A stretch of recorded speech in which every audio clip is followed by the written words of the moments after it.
여러분 안녕하십니까? 7월 26일 화요일 뉴스투데이 강원입니다. 학령 인구가 갈수록 줄어들고 있습니다. 특히 직업계 고등학교와 지방대는 학생 모시기에 나설 정도로 생존 위기에 직면했는데요. 신입생 모집이 힘든 학과는 과감하게 통폐합하고 시대 변화에 맞는 새로운 학과를 신설하면서 대대적인 개편에 나서고 있습니다. 집중 취재 허주희, 김도균 기자가 차례로 보도해드립니다. 농업과 공업 분야에 중점을 둔 직업계 고등학교입니다. 첨단 농업 기술을 가르치는 스마트팜 도시농업과를 2개 학급에서 1개로 축소하기로 했습니다. 신입생 모집이 힘들어지면서 정원을 20명으로 절반이나 줄이는 겁니다. 농기계 정비와 운전을 교육하는 산업기계과는 이제 더 이상 신입생을 모집하지 않습니다. 유익한 과다 보니까 후배들이 더 많이 양성됐으면 하는 마음도 있지만 무엇보다 정이 많이 들어서 제일 아쉬운 것 같아요. 대신 요즘 시대 흐름을 고려한 3개 학과를 내년에 신설합니다. 반려동물 미용과 교육 훈련을 하는 반려동물 케어과를 새로 만들어 취업과 동시에 바로 일할 수 있도록 지원하겠다는 구상입니다. 꽃으로 공간을 연출하는 플라워 가드닝과와 카페 앤 디저트과도 새로 만듭니다. 이렇게 학과 개편과 동시에 교명도 강원생명과학고로 변경을 추진하고 있습니다. 직업 세계도 많이 변하고 있고요. 거기에 이제 학생들이 발맞춰서 진학에 도움이 되고 취업에 도움이 될 수 있도록 이번에 학과 개편을 시도하게 되었는데요. 학생 수가 감소하는 데다 인문계 선호 현상이 두드러지면서 도내 직업계고 신입생 충원율은 80%를 채우지 못하고 있습니다.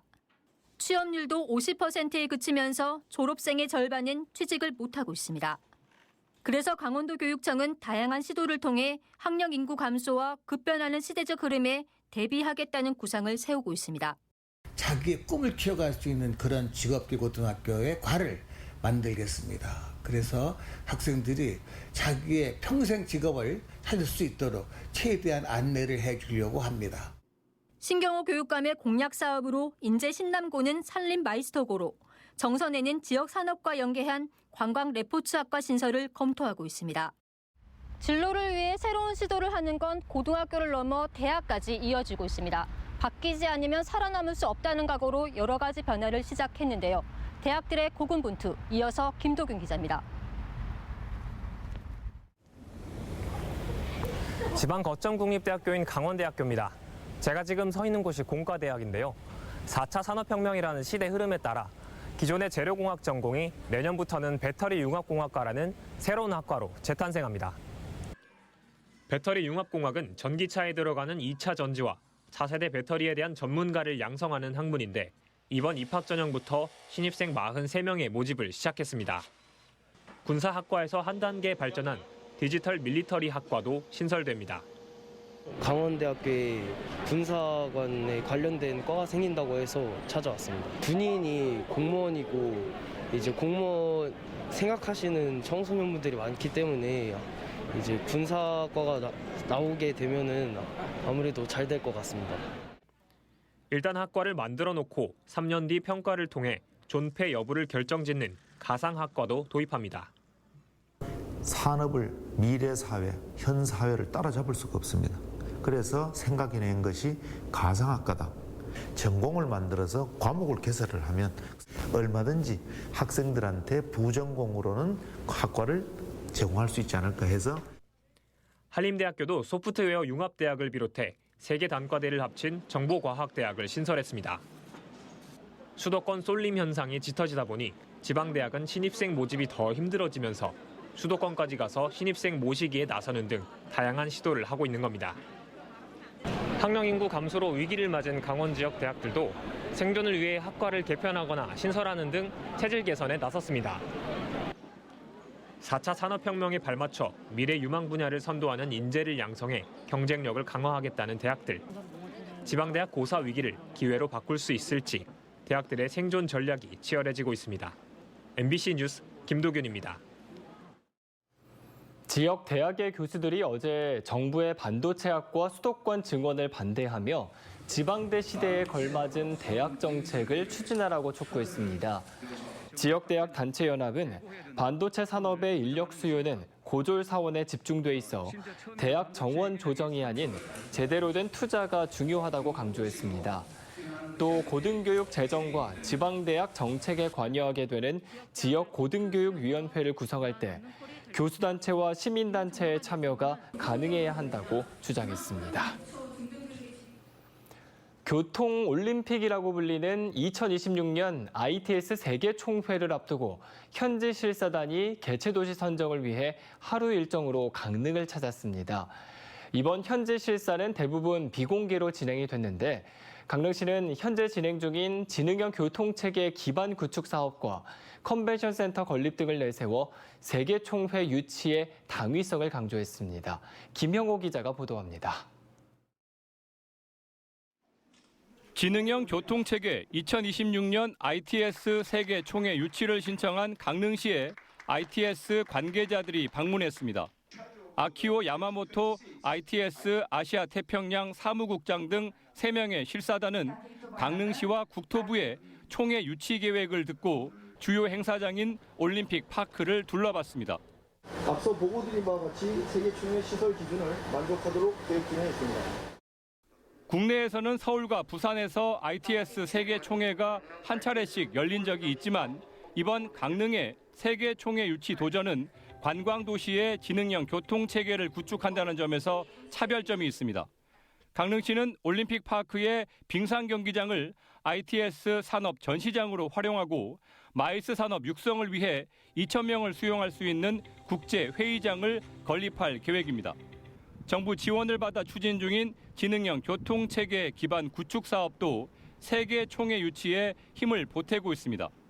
500억여 원을 투입하는 교통 기반 구축 시설은 강릉 지역 110km 도로의 실시간 교통 정보를 수집해 제공하는 데 별도의 통합 관제센터가 올림픽 파크에 들어섭니다. 세계 총회 유치 도시로 선정되면 교통 체계 사업에 국비를 우선 지원받게 되고 전 세계 90개국 2만여 명의 전문가와 30만 명 이상의 관람객 방문으로 지역 경제 효과가 클 것으로 기대됩니다. 일본 지금 BOD 분들도 중소도시의 어떤 그런 사업을 확대했을 때 사업 성과라든가 그런 효과들을 상당히 가시적으로 또 빨리 나타낼 수 있는 부분에서 상당히 긍정적으로 판단하시는 것 같습니다. 2026년 세계 총회 개최 도시는 강릉과 대만 타이페이가 경쟁하고 있는데 오는 9월 미국 LA에서 개최지가 결정됩니다. MBC 뉴스 김용호입니다. 최근 원주의 한 어린이집에서 교사의 신고로 아동학대가 드러났는데요. 경찰 수사 과정에서 학대 사실이 추가로 확인이 됐습니다. 가해자로 지목된 교사들이 고의적으로 다른 반 아이들을 번갈아 가며 학대했다는 정황도 드러났습니다. 권기만 기자가 취재했습니다. 24개월 아이 등의 날카로운 물체에 긁힌 상처가 드러나면서 아동학대 신고가 접수된 어린이집. 경찰 조사가 진행되는 과정에 피해를 호소하는 아동이 더 나왔고 가해 교사도 추가로 지목됐습니다. 부모들은 평소 아이 몸에 생긴 크고 작은 상처들을 대수롭지 않게 넘겼지만 아이가 다니는 어린이집에서 학대가 있었다는 사실이 알려지면서 대충 넘길 수가 없게 된 겁니다. 피해를 주장하는 아동은 3명에서 현재 7명까지 늘었고 가해 교사도 2명에서 3명으로 늘었습니다. 특히 해당 교사들은 담당 교사에 대한 아이들의 애정도를 떨어뜨리지 않기 위해 의도적으로 서로 다른 반 아이들을 번갈아가면서 학대한 정황도 나왔습니다. 내가 무섭게 해야 얘가 그 담임을 좋아하고 서로 상대방을 바꿔서 다른 선생님이 얘한테 무섭게 해야 나한테 와서 애착이 생긴다. 이게 지금 이런 식으로 계속돼서 지금 오히려 피해 학생이 다른 반 아이인 거예요. 적지 않은 아이들이 자신의 머리를 뜯거나 가족들의 얼굴을 때리는 등의 폭력적인 행동을 보이고 있습니다. 엄마들한테 물어봤어요. 우리 애가 이러는데 아이들 괜찮냐? 했더니 같은 증상이 나타나는 거예요. 자기 머리를 쥐어뜯고 가족들 뺨을 집에 누워있으면 뺨을 그렇게 때리고 자기 머리를 쥐어뜯고 이 증상이 다 똑같이 나타나서 전문가들은 신체적 피해를 호소하는 아이들뿐만 아니라 이를 지켜본 아이들의 정서적 학대 피해도 크다고 지적합니다. 과잉 행동을 보이거나 또 주변에 폭력적인 행동을 드러내거나 아니면 완전히 자신의 감정을 자신 스스로 그냥 가두는 은둔적인 모습을 드러내거나 이런 것들이 이제 우리가 관찰될 수 있고요. 불안과 우울을 호소할 수도 있습니다. 경찰과 원주시는 대부분의 학대 행위가 CCTV가 없는 교사실에서 이뤄져 명확한 증거 확보가 어려운 만큼 신고 교사와 학부모 증언 등을 중심으로 수사를 진행하고 있습니다. 해당 어린이집 원장은 입장을 묻는 질문에 할 말이 없다며 아무런 답도 내놓지 않았습니다. 지난 2011년 개원한 해당 어린이집은 이번 달 말까지만 운영하기로 하고 학부모들에게 폐원 사실을 통보했습니다. MBC 뉴스 권기만입니다. 강원도의 인구 고령화율이 10년 전보다 크게 늘어난 것으로 나타났습니다. 강원연구원의 강원도 인구 변화 자료에 따르면 2011년 강원도의 고령화율은 15% 정도였지만 2021년에는 20%를 넘겨 5%포인트 이상 증가한 것으로 나타났습니다. 특히 태백시의 인구 고령화율은 25% 이상으로 10년 전보다 10%포인트가량 상승해 그 증가폭이 도내에서 가장 컸습니다. 또 접경 지역은 군부대 이전으로 인구 고령화 진행 속도가 다른 지역보다 빠른 것으로 조사됐습니다. 현재 춘천과 원주를 제외한 도내 모든 시군은 소멸 위험 지역에 포함되어 있습니다.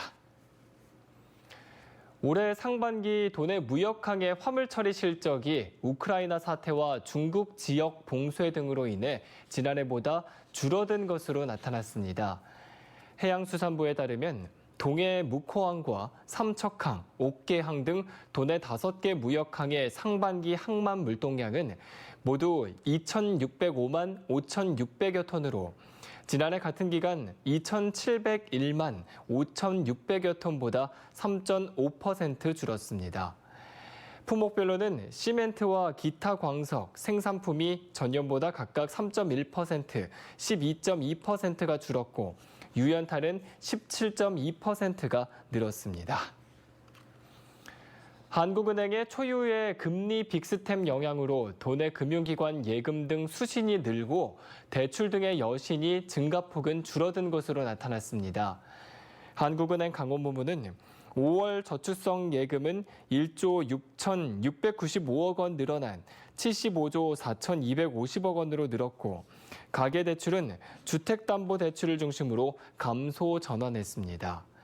반면 중소기업 대출 증가폭이 확대가 됐는데 1금융권 은행들이 수신이 늘면서 자금 순환을 목적으로 대출 영업을 강화한 것이 그 원인입니다. 경찰이 전세 사기 특별 단속을 실시합니다. 경찰청 국가수사본부는 금리 인상으로 주거비 부담이 커지고 부동산 가격 하락 가능성이 높아지면서 전세 사기 우려가 등장함에 따라 앞으로 6개월 동안 각 시도경찰청의 반부패 경제범죄수사대와 지자체 등 관련 기관과 함께 전세 사기 특별 단속을 추진한다고 밝혔습니다. 단속 대상은 무자본 갭 투자와 깡통 전세 등 고의적 보증금 미반환 행위, 그리고 허위 보증가 보험, 불법 중개와 매매 행위 등 7가지 유형입니다.